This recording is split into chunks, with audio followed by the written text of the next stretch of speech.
Reminder of the Privacy Act. No name. Nor address. Just the year. Thank you. Don't get involved in domestics. What can happen? In human behavior. You lose friends. You thought you knew. Dealing with domestics. What did I learn from this? I took control of a knife. His mother wanted to bring charges against me. It was early. One morning in 1972. I called across to see my friend. We were talking at the breakfast table. We sat across from each other, enjoying each other's company.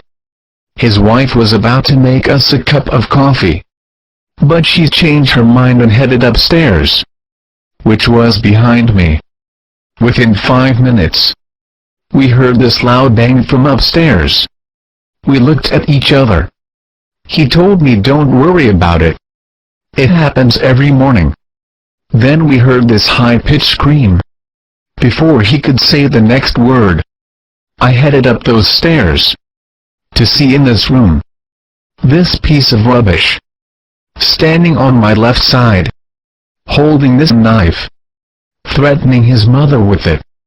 He was crying, telling his mother he wanted to stay home. I noticed the double bunk bed on my right. His mother picked up this chair, which was left just inside the doorway. She started pushing it towards him. This really angered him. He moved towards her. I stepped across from this bunk bed to the left side, and said, "Put that knife down." It went through my mind to stop this right there and then. I'm not really a person of diplomacy. You learn so much about human behavior. But this time I played along with this. He just stared at me. His eyes went back to his mother. I was now remembering that double bunk bed on my right side. Her husband now standing behind her. He said not one word to his son. Something had to be done about this. Then both parents started to argue over this chair. I noticed their son looking at them again. Given me time to slowly sneak my right arm upward towards the top bunk. My fingers were feeling for anything I could throw on him as a distraction.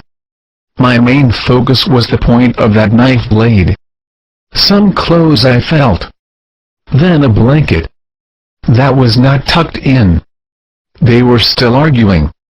My intentions were to blanket that knife point by having it pierce through that blanket, acting like a weight, pulling him down. But the point of that knife must be pointing vertically, not on an angle. That top bunk could have had anything laying on top. Toys, bottles. I took the chance on this gamble. This had to be timed. I knew exactly what I was about to do. None of them knew what was about to happen. I studied the rotation of that knife in his hand. In this threatening motion, still pointing that knife blade at them. Then he lost focus. It ended up pointing vertically at the ceiling. I then threw that blanket with clothes onto that knife point, followed by myself. But something went wrong. The knife point did not pierce through that blanket. It was my way of tracking the knife. The weight of the clothes pushed him back against the wall. He fell to the floor. I jumped over the top of him. He was still covered by this blanket.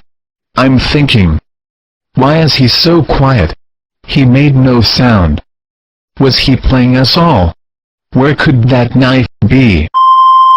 You have killed my son.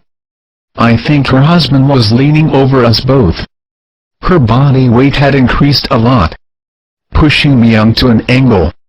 She lashed out at me, while screaming, kicking, trying to push me away from her son.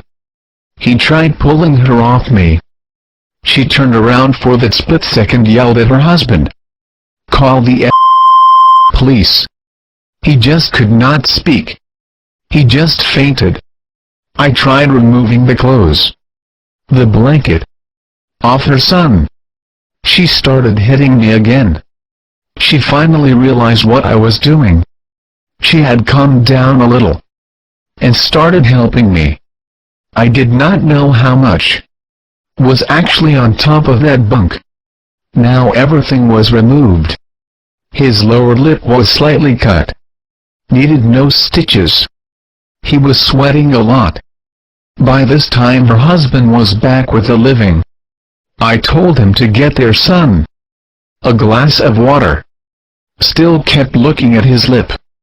It could have been cut by something in that blanket. But if it had been that knife pushing down on his lower lip, would have torn through. Blood would have been everywhere, caused by that weight of this blanket and clothes.